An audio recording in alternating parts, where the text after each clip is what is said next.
Daniel on Twitter says, great commentary, go Danchev. And Bada Bing is hashtagging Pat's game, PCA live stream, and the regular hashtag Sunday grind. Anything else to do? That is a multitasker. Yes, I mean to the extreme. That was my Sundays. Living in America, it's not anymore, but my Sundays living on the West Coast were wake up at 9 a.m., get my laptop out, register for all my events, set up my little tray at Eric Froehlich's house in front of his TV, load up all the football games on every screen, and that was our Sunday. And then sometime in the middle of the day, we order some food delivered, and all day football and Sunday poker. It was fantastic. Did you find when you had days like that you would have a hard time disconnecting at the end of the day when your attention span is being grabbed by so many devices and so many things all day long? No, I mean, there was always the Sunday, the supersonic, the hyper turbo to just end my day. You know, I get in that 2:15, just jam, jam, jam, jam, jam. And then once that's done, I'm like, all right, I'm ready to go to bed, man. So go lay down and like, I'm done with this. 4 minutes later when that's done, that's all the wind down you need, huh? Exactly. That's always like the saving grace of the Sunday. You're like, okay, all I got to do is get in this hyper turbo, and if I bink this, I'm even for the day. Mika raised under the gun there, and it got through, which is a little surprising considering what Danchev's stack is at. Excuse me, Shadowlov. What Shadowlov's stack is with at. With 5 big blinds. You got to wonder what he's folding there. My guess is he was doing pretty good against deuces. You never know. Deuce 3, ace deuce. If he had deuce 3, that is a great fold.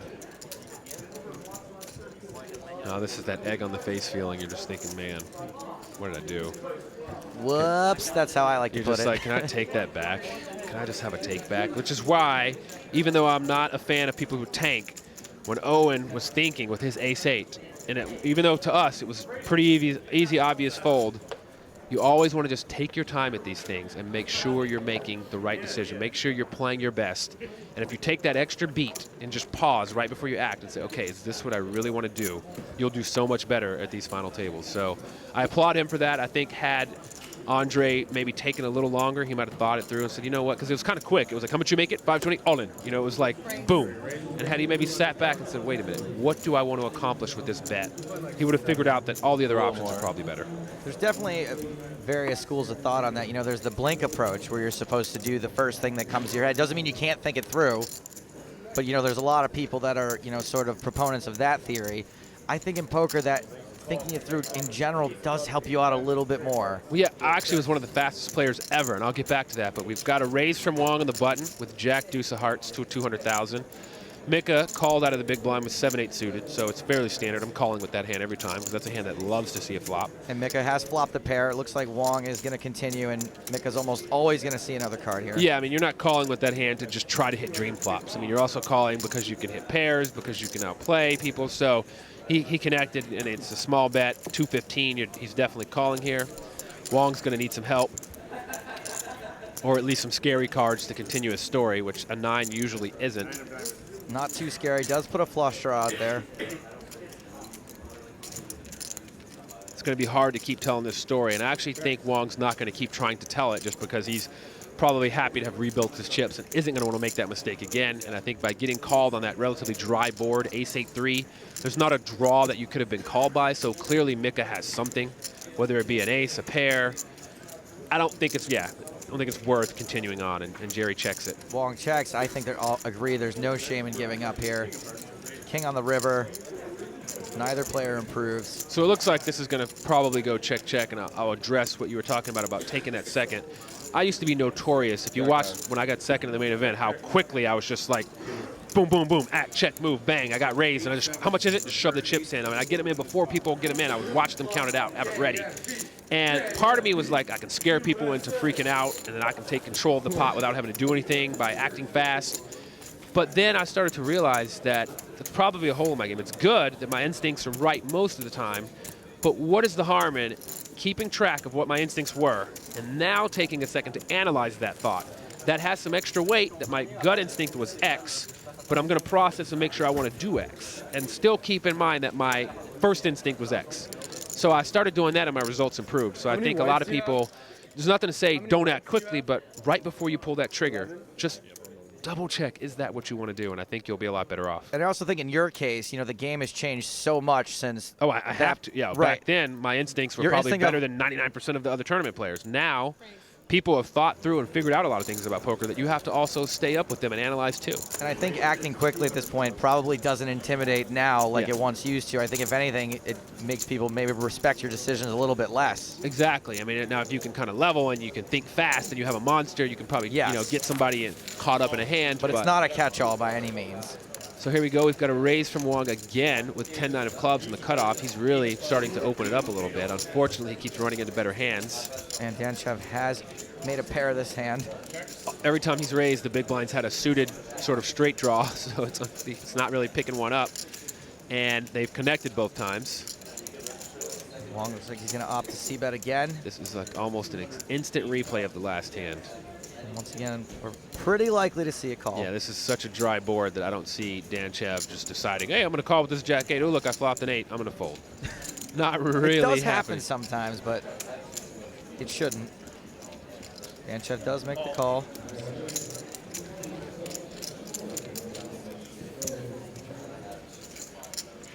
Deuce on the turn. Once again, an inconsequential turn card that doesn't really change much. Brick. And I think Wong probably going to give it up again. He actually might not, just because of the last hand. He might be sick of it and be like, I can't just keep giving up these pots. But, you know, again, it's probably, you know, he likes these new chips. And, yeah, he's going to just check it down. He's just, you know what? Sometimes they flop a pair and you just got to surrender. You just got to say, you know what? You got the best hand. And I can't make you believe my story. I'm not going to just tilt these chips off trying to make it happen when it's not going to. Yeah, Wong, not only has he been not hitting flops, but not really, the board texture sort of running out, so there's not anything he can really rep either. Right, this river is a 3 here. I actually don't like Danchev's bet. I would prefer to induce and check and hope that you try to get a value bet from a worst hand, because it's almost... Or a bluff. I think, yeah, or bluff. I think Danchev is almost certain his hand is good. And what hands are really calling you here? Like, ace high is not going to call you because they're not going to put you on a hand. They're not going to think, what could you have had where you called the flop that ace high's beating? So I don't like his bet at all. I actually think it's better to just check and maybe you can get a bluff out of it. Just one of those situations where you're way more likely to be bet into than you are to have someone call your bet. And, you know, you just have to sort of suck it up and call if that's what you're looking for, if you think you have the best hand. Right, just check and call. Have that button clicked. David, we've got a special request from Michael on Twitter who says, wish me some luck. I'm going to play a 25-cent sit and go, and I'll see you in the Caribbean next year. Well, Michael, I'm hoping to see you here. If I do, come up to me and say, hey, I'm that guy that asked for luck with my quarter, and I'm here. He will remember you, too. This is Danchev's path to the final table. Chip leader after the end of day 4. I was going to say, now that path was one of those paths. His day 2 stack was like 400,000. Day 4 stack was like 4.5 million or something like that. Like, that's one of those. That's the kind of path I usually take when I get there, where you're like, what the hell's going on? What's this guy doing? Is he printing these chips? Are you still a super aggressive player? You're just... You know, I got it down to where it's kind of like it's what it needs to be at the time. You know, like I've actually fairly nitty lately, but when I'm on a roll and the players start, we've got an all in and a call. So it's not that exciting, but it is. It was just 3.5 big blinds with 9 high, but we do have someone at risk, so there's the excitement there. The cutoff was able to easily call with ace 8. Or the cutoff actually put him all in, and he called with 9-3. Roy is out in front. Has Shadalov well covered. Shadalov is drawing live, though. It's unfortunate because he was almost resigned to having to call no matter what 2 cards he got with, 3.5 big blinds. And to pick up 9-3 off, you got to be like, are you kidding? But then you see their hand, and you're like, hey, I got 2 live cards. At least you're live, that's right. At least I'm live. I didn't run into like a pair of 10s. Unfortunately, if he doubles up, it's going to be to about 7 big blinds. Yeah, this is where we need one of those fairy tale stories. There's a 9 on the flop. And there's the beginning of the fairy tale. Roy now the one needing to hit. 3 outs only for him. Deuce on the turn. It's looking pretty good for a double up here for Shadalov. I'm always one for a good comeback story, you know? Those are good to see. I would like to see that. See if Shatilov just turn this into about 5 million. I also don't mind live card suckouts when it's not doing a ton of damage to the, sucky stack. Yeah, when Roy can, just like a mosquito, Roy can just kind of swat that away, no big deal. I lost 3.5 big blinds. I would have loved to bump everybody up to make a lot more money, but whatever. So Shadalov does, in fact, double up. 770,000 for him. Almost 8 big blinds. Next guy out gets 325,000. Not quite a full 100K jump from the last spot. A little bit less. It's just amazing how big these jumps are. Super top heavy. I mean, you know, the 325,000 for the next finisher. I mean, it's 1.1 million for second, 1.8 for first. Almost 1.2 for second, but yeah, Yeah. I mean, this is crazy. It's really it induces this tight play. Laddering up, very important. Action's on the cargo net. Oh, excuse me, no, I was a little behind. Jonathan Roy's raising under the gun. Now it's on the cargo net. I love that shirt. It's perfect for, you know, an island time. About 2.7. 2.7. And Chev interested in the stack size. I love when they ask me folds. that. They're like, how much you got? And they muck. Like, what answer would have been? Right. What answer were you looking for? That's what I want to have ask. to tell you to get you to shove on me? I have jacks. Please. Were you looking for more, less? Just give me an idea. Just tell me. Or you're just looking to irritate me for a second. I just wanted my one TV appearance final table to be me asking everyone how much their stack is every hand. How much you got? Fold. How much you got? Fold. Sometimes I just make up a random number. Oh, if they ask me to count it after, oh, I'm sorry, just to see what they would do. Just create some random number, because it doesn't actually matter what I say. They were going to do what they were going to do. And you don't have to answer. In that spot, yeah. And I'm not talking about, like, obviously in pots and stuff constructing going on, yeah. But I'm saying with pre-flop and there's like 5 to act. Just how much you got? And you open, like, come on, buddy. You know, do what you're going to do. I think it also depends how many times he's asked. Right, and there's how much 5 you've got people behind already. you, you know? Like, there's more to worry about than how much I got. So PCALive moves all in on the button with Jack 8 of clubs for 7.5 big blinds. I like it. Wow. Three-way all in. Got a three-way all in. Oh, wow. Crow reshoved. Crow reshoved with ace-9 out of the small blind and unfortunately ran into Wong's ace-king out of the big blind. Just kind of bad luck for Crow here. I mean, you're going to shove there. You know, you don't want to put in almost half your stack and then like let Wong either force you out or check it down. So, and Wong's got both these guys covered, so we could be seeing 2 eliminations here. 8 and 9 and a lot of other things not to show up. yeah, Owen knows he is in bad shape. Even though he's got the second best hand, he's only got 15% equity in this pot. He's in third place. Wong's almost a coin flip to win this pot 3 ways.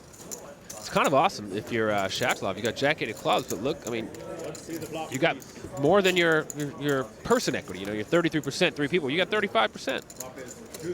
Queen high flop, 2 diamonds. Not a good flop for PCALive and Crow though. Excellent flop for Wong. Excellent flop for us to get out of here a little bit early. We're on our way to losing 2 players. Our 6th and 5th place finishers, 4 on the turn. Adds nothing. There's some chop outs now for Owen. Just needs a 9, Jack, or an 8, 3 different cards to lose the pot, and he can chop it with a queen or a deuce. And that is none. That is a safe card. Huge hand for Jerry Wong. We just lost Dimitar Donchev. Excuse me. Andrei Shatlov. And Owen Crow, one of the tougher players at this table, so it's big for 2 reasons. Not only do you get his chips, you knock out another tough competitor. And not only have we lost those guys, but we're also going to lose David Williams. David, thanks a lot for being with us. We appreciate it. Love your analysis. Happy to have you in here anytime. No, I love it. This was fun, and you know, hope I'll have me back next year if I'm not at the table. Hopefully you'll be at the table. If not, we'll see you here. Thanks, man. Thank you. Great to hear the insights and analysis of David Williams from Team PokerStars Pro as we are down to 4 here at the PCA main event. You're watching live coverage on PokerStars.tv. It's James Hartigan, Joe Stapleton, and very soon Lee Jones from PokerStars will be joining us as we play on for another 30 minutes before the blinds go up. A double elimination, Joe. Rare but exciting. Yeah, that was awesome. I mean, not obviously for the 2 guys that went broke. We should let everyone know what they walk away with. Yeah, PCALive went into that 3-way all-in as the shorter of the 2 stacks, so he'll get 6th place prize money, which is 325,000, and Owen Crow will collect 435,000 for finishing 5th. Jonathan Roy is now the shortest stack at the table, but is by no means short stack with 36 bigs. And Jerry Wong, what a comeback this guy's had. Starts the day as chip leader, doubles 2 guys up, is down at one point to about 12 bigs, and is now number 2 on the leaderboard. Yeah, a very playable stack of 9 million. That is awesome. This is just an incredible story developing. You know, he took, I wouldn't say he got super unlucky at the beginning, but he was aggressive just at the wrong times. And to see someone make the sort of comeback he's making right now, you kind of have to root for it to continue. So this will be hand number 80 as we introduce Lee Jones from PokerStars into the commentary booth. And Lee, you were with us for some of our super high roller coverage, which of course was a few quick eliminations and then it was very slow, whereas this has been pretty pacey all along. Yeah, it's good to be back, guys, and it is interesting to see how some final tables, it's like you think they had a bus to catch, and now, and apparently, you know, in this case, it's been much more kind of easygoing, and Jerry Wong, Straightforward, standard. Exactly. Jerry Wong has an ace, and because he has the ace, he's only allowed to play with 1 card, as you can see. By the way, did David Williams brag about his achievement in the Zoom challenge? He did. He sure did, even though we were trying to save that reveal for later on. Couldn't expect him to not talk about it. Yeah, exactly. To be fair, somebody on Twitter did ask a question, so Oh, yeah. probably one of his friends he got to set it up. How right? does it feel to crush the play money games at PokerStars? Jerry's playing really solid here. He doesn't really get too loosey-goosey, even when he's won a ton of chips. So, you know, you have to respect the raise fold there. Yeah, we've actually edited together a little piece about the Zoom challenge with details of the top 8. It's due to run in the dinner break. Whether there will be a dinner break, however, is yet to be seen because they are falling pretty fast right now. Although that means consolidation, and so certainly as far as the top 3 are concerned, pretty deep stacked. I just realized if there's no dinner break, that means we get to go to the party, and I loves me an open bar. I'll tell you what, the PokerStars party at the PCA is always quite epic. So It is always quite the S show. I think it's funny that we've got a Jerry Wong now, as opposed to Jerry Wang. As opposed to Jerry Yang. I think we're going to see a bit of a collision here, guys, because Wong's raised under the gun with ace-jack. Jonathan Roy looks like he's 3-betting his 7s, makes it 460,000 total. 4 million? Yeah, this is a hand that Wong can't raise fold quite as easily as ace-6. Is Danchev thinking about getting involved? No. Danchev likes to ask players what their starting stacks were and then fold. Stefan says Wong reminds me of Seaver in the super high roller, going short before winning it. Could history repeat itself? Now, I don't really know if you can just call here out of position. Miss the flop. And then check fold. But you really want to go to war with ace-jack? Yeah, this is kind of a tough spot. I mean, they are 3-handed. Those are both pretty big hands.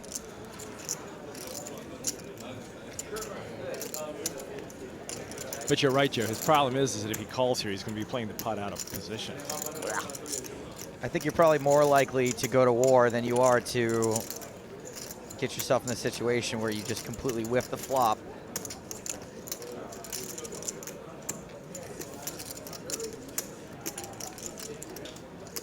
Has Roy been pretty active, or is... Roy's been short for most of the final table, so it's pretty much been in shovel fold mode. Okay. I mean, you don't think a guy's going to be 3-betting totally light. You raised under the gun.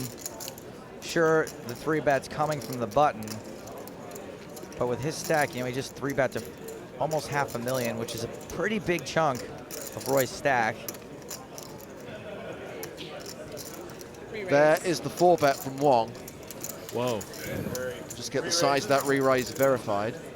Now the question is, can he 4-bet fold? I think I was just thinking that that's exactly what his plan is. I think he's going to make a 4-bet fold here because there's nothing, unless Roy decides to pull a Vanessa Selps on him, there's nothing he's 5-betting that ace-jack is really doing well against. This is about as But good this as also ace could jack. work. You know, maybe Roy could easily 5-bet shove, but he doesn't have to. No, he And doesn't. he might that's not. that's the point. Is that he's kind of at the bottom end, not at the bottom end of his range, but he's up ahead. He's got a hand that doesn't like that 4-bet much. On. He shoves. So much for that. And a call from Wong. Hey, Joe, nice read on our part. A huge all-in, a huge flip here. My pocket 7. 38 big blinds effective. Sevens racing against ace jack. Jack. 7, 7, ace. 4-bet folding, typically not the best play anyway. It's definitely not 1991, Joe. I'll let you buy out for 50K. No. Roy, the player at risk. He's marginal favorite, but needs the sevens to hold. Jonathan Roy's dad watching from the rail. And yet another huge pot being played by Jerry Wong. There's a There's the jack. And that sees Wong move in front. Roy has 1 foot out of the door. Now, if Jerry Wong wins this, not only do we go three-handed, but Wong reclaims the tournament chip lead, and a significant chip lead at that.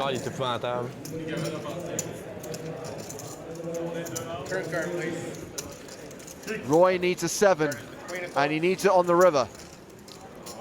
Club's not a factor. 2 outs for Jonathan Roy. His dad is sweating it.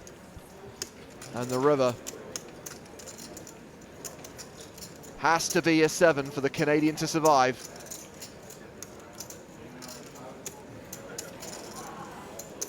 River card, please.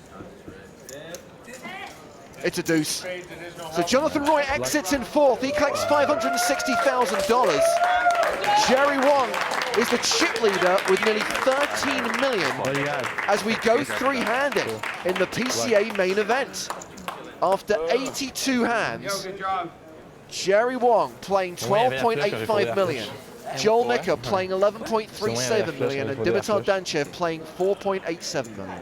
And with all these Canadians about to leave the rail, I think the real winner here is the bar at Atlantis, because my guess is some drinks are going to get drunk. And Jonathan Roy is going to be buying them on the back of his over $500,000 win. Right at the end there. That's right. So if you guys don't mind, I'm going to just go on out there and see if I can catch up with those guys just for a second. We'll hold down the fort. So all 3 Canadians have now made their exit. We have 2 Americans and a guy from Bulgaria hoping to become the first ever Bulgarian player to win an EPT title. Right. And he's straight into the action here. Nicker folded the button. Danchev raises his small blind.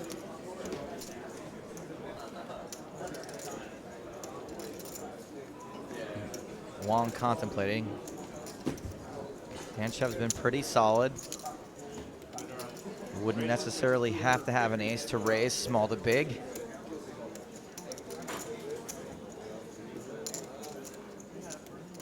You'll notice that Wong hasn't really finished stacking chips after Yeah, that last hand. Well, he's had to move over into another stack.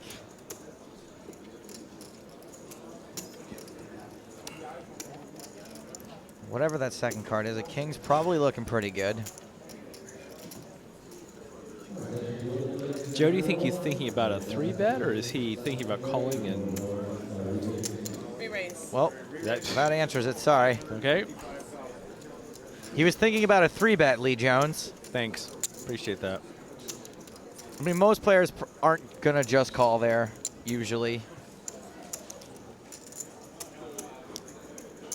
Players tend to like to be aggressive. Danchev, you know, Yeah. like I said, when I say he's been playing solid, I mean sort of like, you know, he hasn't been getting out of line too much.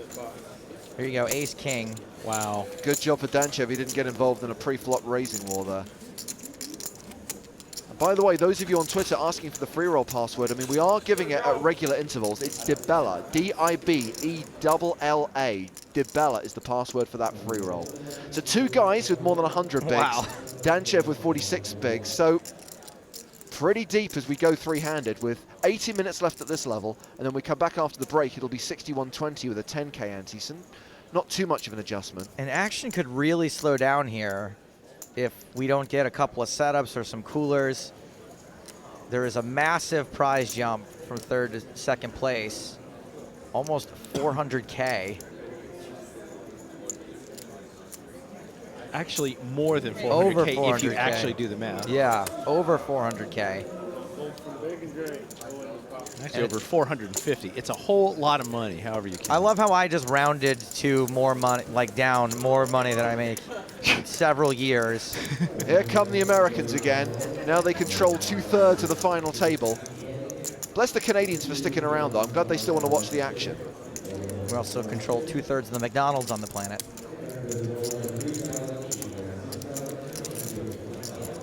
I want to give a shout out to Antoine on Twitter, who tweeted a few moments ago that Jonathan Roy's solid play will see him through to take it down, and then tweets, every time I predict something, they then go out a couple of hands later. Oof. Well, let's see if that works. How many you playing, by the way? Like 5. I'll just tell. Like Exactly. 5? Yeah, I'll count and tell. Little under. Little under. I think Danchev at least can finally stop asking how many chips his opponents have when he's in hands with them. How many chips do you have? I have you covered. Danchev, #1 on the Bulgarian all-time money list. Oh, I have less. Judging from the Like 4 tweets something. we've had today, 4-7? seems to be a very popular player amongst the Bulgarian community. You know, we had the Bulgarian team in the World Cup of Poker that we ran the last 2 days. And Danchev was not a part of that? And Danchev was actually not a part of that. But I think he was happier being where he is right now, as a matter of Oh, fact. if he had made it to, if he had somehow busted out of this and played the World Cup, Bulgaria would have been a lock to win it. A lock! Oh, that's awesome. What do we got going on over here? Methinks that they are watching this very live stream, so they're now seeing what we showed 40 minutes ago. I see. No, it's not mine. And yes, that's exactly what we showed That's 40 great. minutes ago. A baby. Aw. Can I take my phone, take a picture of that? He wants to take a picture of a picture. You could just send it to him. Reasonably postmodern. He has heard of email, right? Danchev has raised his button with 7-4 of spades.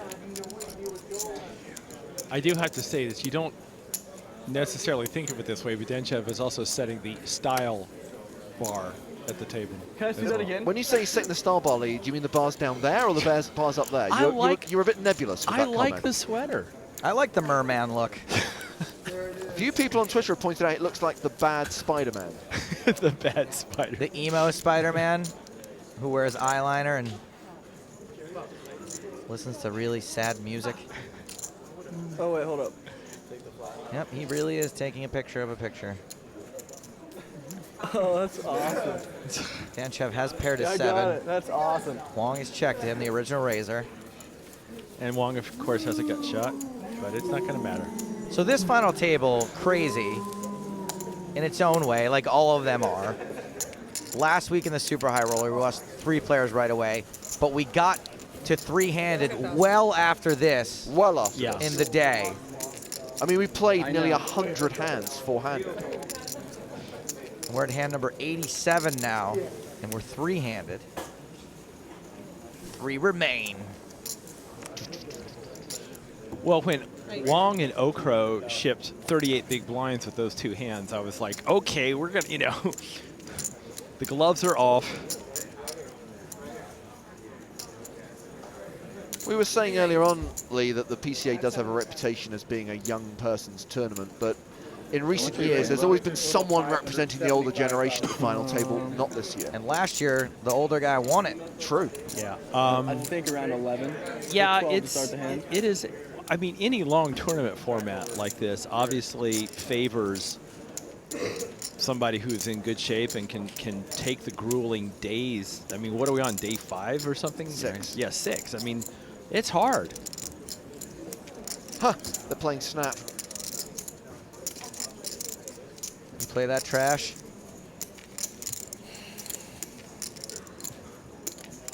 So one was the original raiser. It is conceivable with their stacks that one could get the other to fold. Yeah, we said about that about the sevens and the ace jack too. Let's see how Wong, I mean, if they both flop huge, obviously we can see it all get in. And Mika has the king of clubs. This could get real dirty if we see like a straight and a couple of clubs come out, or even just a couple of clubs. So Mika was the pre-flop aggressor, and he continues. Yeah, if the ace of clubs comes out, it's going to get really ugly.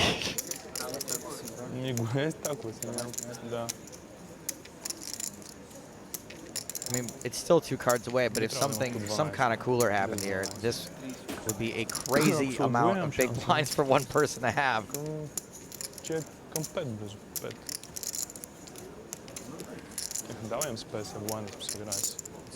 We're getting the Bulgarian commentary while we're watching this.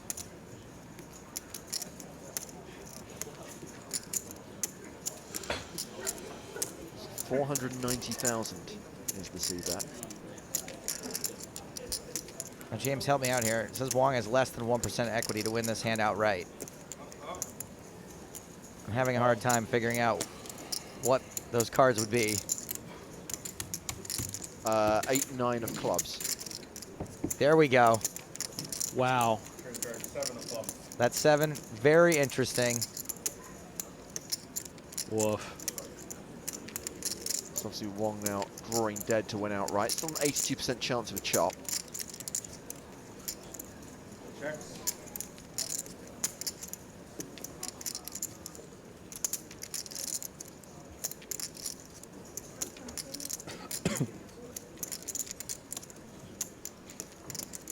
Slows down and checks.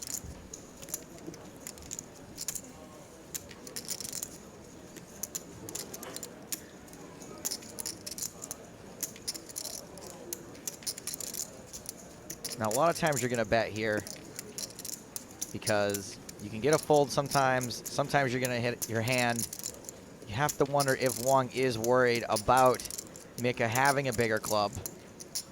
He knows he's not going to get that fold then, ever. And his hand may not be any good if he does spike the club.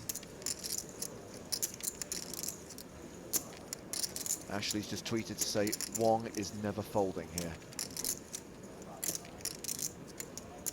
As we've seen, he's not a player who likes to fold.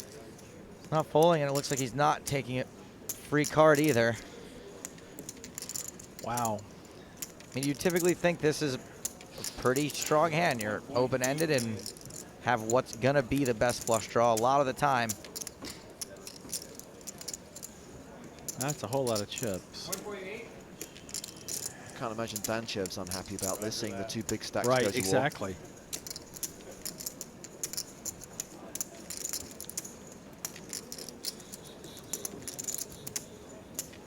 Mika forced to play this hand out of position. Just ditches it. Wow. I mean, you can understand why. You know, he did fold a chop, but what do? You call there and then you miss, and you've got king high. Do you get it all in with a draw? Yeah, the 3 of clubs comes, and where are you? You know, it's like. And you're playing against the guy who can really hurt you. Right. Wong extends his chip lead, now playing more than 14 million. Mika down to 10 million. And by really hurt Danchev you, playing 4.9 million. I mean, knock you out of the tournament. End your tournament life. 4 tables left in the 25k high roller. We'll watch the final table tomorrow right here on PokerStars.tv. Jen and I will be back to commentate on that action, 2 Eastern. Your boy Mickey Peterson's in there, I see. It's just slightly annoying because he's on the commentary schedule for today. I think we got Ike Haxton coming in that spot. Boom. We make it that far. Oh, Ike is out of that? That's too bad. Somebody's got to go broke. They're only paying 24. Yeah, right. 200 entries in that Yeah, event. that was amazing. 200 playing 25k each. Look at this, Danchev getting frisky with a king-4. 3-betting from the small blind. Dan, Open the button, and what's Wong going to do with ace-3 in the big? Danchev may be taking advantage of the fact that these guys are probably going to tend to believe him What is that? 550. You wouldn't expect him to be getting out of line. And I don't think he's gotten out of line very much at all. No, he just sold the story. Granted, neither guy my bad. had great hands. We're going to hear from good our roll, fifth though. place finisher now. Owen Crow is on the right. Yeah, I guess so. I'm pleased. I'm not thrilled, but I feel like I played a lot better leading up to it, and I feel like I played okay today. So I'm not completely disappointed with my play. I'm not overly thrilled with it, but overall, great. You know, fifth place. I'm happy with it. Another near miss for Owen Crow. This guy's come close so many times. 15th out of nearly 7,000 runners in the World Series. A bunch of World Series final tables since then. Final table here, you know, he's one of those guys where it seems like it's just a matter of time before he finally breaks through. And Andrew has just tweeted, stop watching for 30 minutes when it was six-handed. Now it's three-handed. How did this happen? 3 players went broke. That's how it happened. There you go. I wonder if that double elimination hand's gonna make the TV edit.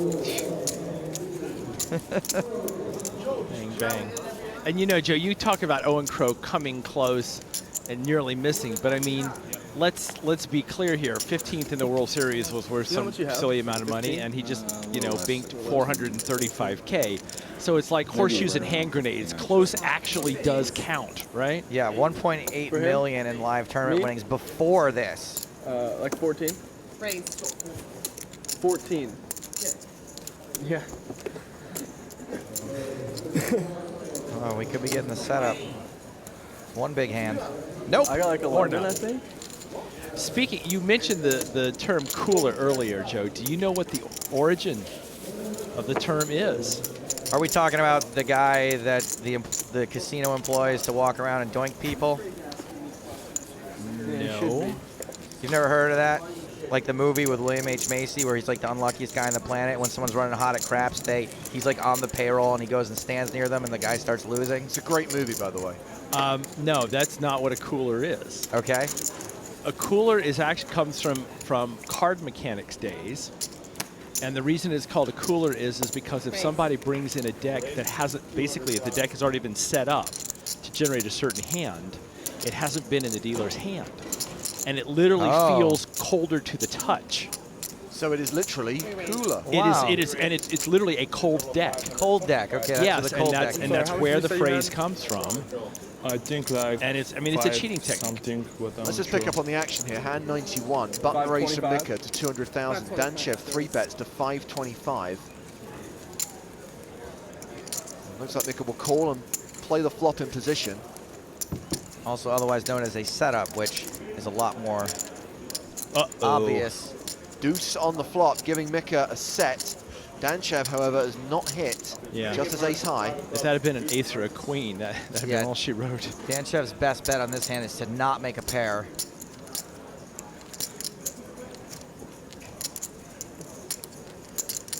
Danchev out of position, but with the pre-flop betting lead. Man, how good does a set of deuces feel on this board?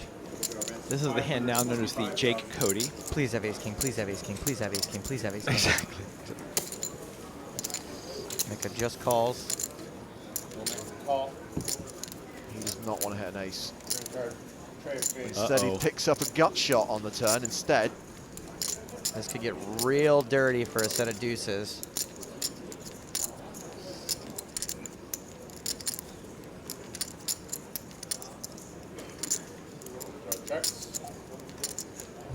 Danchev has now slowed down. He's checked to Mika.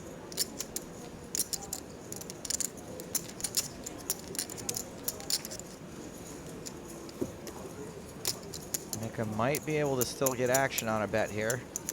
Ace queen is going to be ahead sometimes, and there is that gut shot draw. How much? 1,125,000. 1,125,000. Now the only problem with calling here is this is for over a quarter of the stack you started the hand with. So it's going to be a lot more than a quarter of the stack now.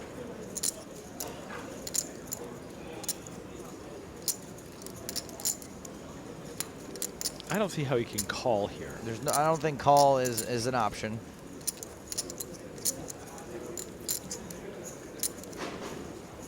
And call he does. It's interesting because you accurately observed, Joe, that he's been playing pretty solid. He's not been getting out of line. Now he makes this curious call here on the turn. I think this is just, you know. I guess he thinks that ace-queen might be the best hand. Maybe he's got Mick on a flush draw or something. Or he has river plans. And he gets there. Which is to get there. Unbelievable. That is a sick card for Mika, and he must know it because there are so many aces in Danchev's range. Yeah, this is just the worst river card ever. The question is... He could easily be putting Danchev on like a flush draw with the hearts, right? With the ace. It goes check, check. Check. Yep, sick call on the turn. It's a nice check behind, though. Actually, we talk about Danchev not getting out of line. He did call with a gut shot once before. At least this time, well, no, again, he's looking for a four-outer. And if he keeps hitting them, why shouldn't he keep looking for them? But in fairness to him, guys, he thought he had a lot more equity than just those 4 outs, right? I mean, we know that he didn't, but you know, he thought that maybe that he could get Mika to slow down with a flush draw that missed, or he had the nut no pair, and that can often be good heads up. So an interesting balancing of the stacks after that hand. Danchev and Mika both with around 7 million. Mika with the slight advantage, 7.6 over 7.3. And with almost a 2-to-1 chip lead over his opponents, Jerry Wong out in front with nearly 14.2 million. Wong facing a button raise from Danchev. Queen 7 of hearts for the Bulgarian. Wong with 8-10 suited. Everyone's playing a lot less solid than they had been at the start of this final table.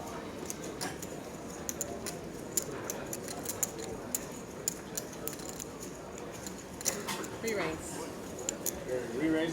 Wong decides if he wants to play this hand, he's going to do it with the lead, with the suited one gapper. This might be the last hand of the level. Look at this. Got a pair in the mix now. Now Mika's woken up with the best hand. So Mika. Flat calls. Oh, this could get very, very ugly. Wong with top pair, Mika with the over pair. It's a pretty sweet board for 2 nines, especially knowing what the hands are. No reason why Wong won't continue. Well, you've got to be slightly suspicious about why the guy just flats a 3-bet with action behind.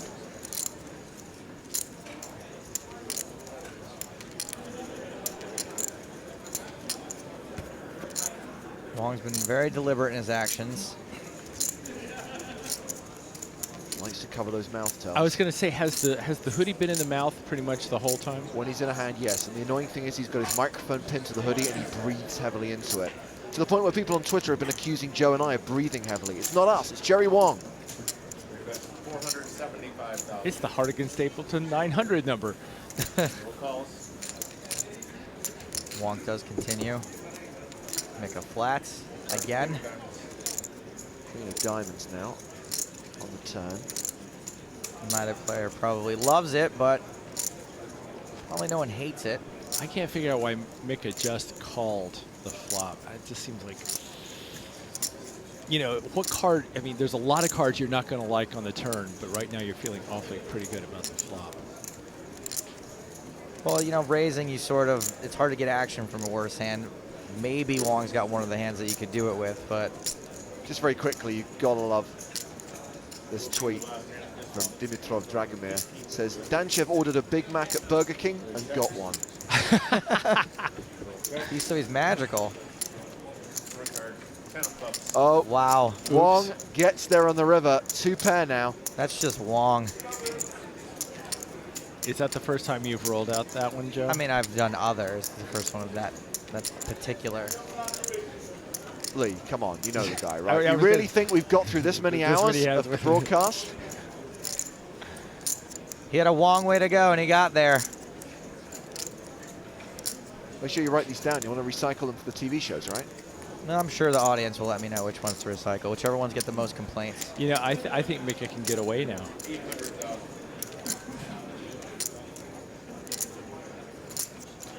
The straight draw got there, a queen got there, a 10 got there, and not getting away with it. snap calls. He calls. Wong wins another pot, ending this level of the tournament. When these three players come back from the break, the blinds will be up to 60-120 with a 10K ante. And Jerry Wong is the big chip leader now with more than 16 million. Danchev second on the leaderboard with just over 7 million. And Mika third in chips with 5.8. And Mika rivered horribly, 2 hands in a row. Lee Jones, thank you very much for joining us. Thank you, Chris gentlemen. Moneymaker coming in on commentary duties after the break.